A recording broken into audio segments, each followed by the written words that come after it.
When Lucille returned to her cell, she found it transformed in small but meaningful ways. A narrow bed now stood where the straw pile had littered the floor.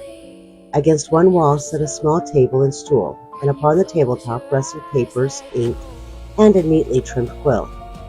Lucille stared at the changes in silence. She puzzled over what had happened between the king and those she assumed were his children. She had been certain the prince intended to have her killed. The princess, however, had spoken calmly, her voice gentle. She had looked at Lucille not with pity, but with kindness. As she drifted off to sleep, Lucille had no idea what her future held, but for the first time since arriving, she felt seen. The next morning, Princess Rose arrived, flanked by 2 castle guards. Behind her, 2 servants struggled through the doorway with a large wooden tub, while several serving women followed, pouring steaming buckets of water into it before quietly slipping away.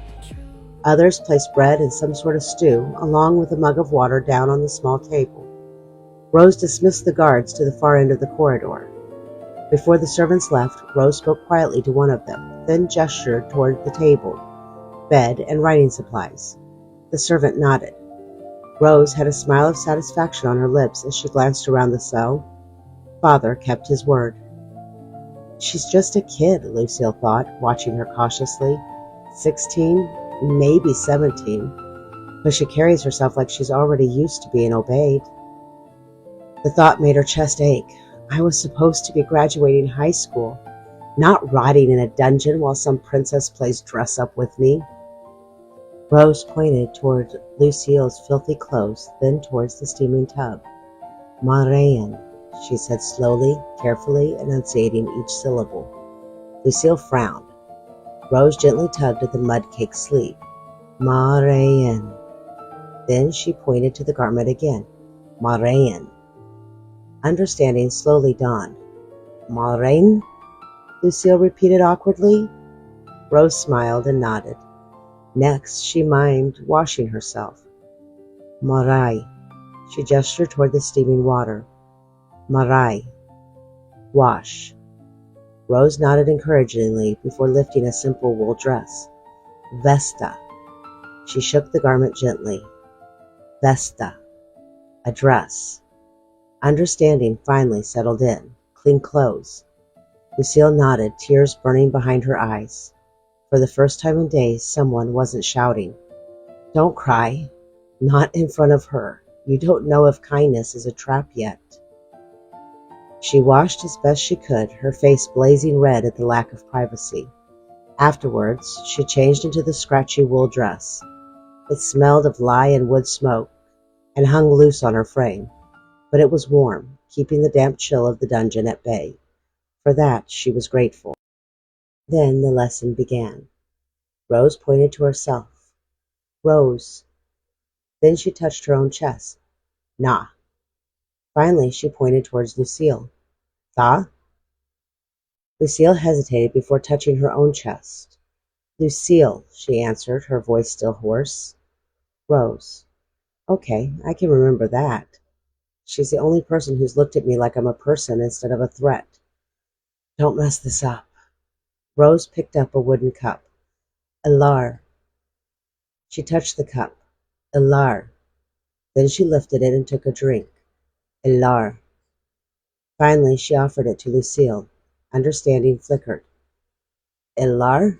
Lucille repeated. Rose's entire face brightened. Elar. A ridiculous surge of relief rushed through Lucille's chest. One word. She knew one word.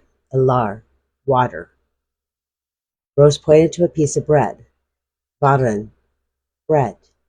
Then she touched the stone wall. Toran. Stone. Finally, she gently took Lucille's hand. Left. Hand. The lesson continued that way, one object at a time, one tiny victory after another. God, this is humiliating, Lucille thought, her cheeks burning. I sound like a toddler, but if I don't learn, I will die. The prince is all too eager to see me killed. I saw it in his eyes. The memory of his hand gripping her arm made her stomach twist. Focus, just focus.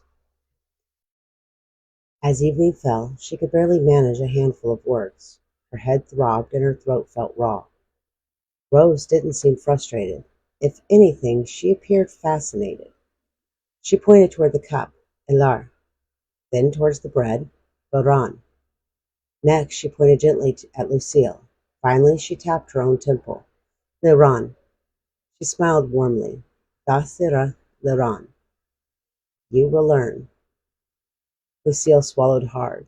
She's lonely too, she realized suddenly. I can see it. Maybe that's why she's helping me. The thought sparked the smallest flicker of hope. Cela va, Lucille said softly, using the phrase Rose had repeated several times throughout the lesson. Rose blinked in surprise. Then her smile widened with unmistakable pride. Ça va, she said softly. Good. Lucille smiled back. For the first time since arriving in this strange world, the smile felt real.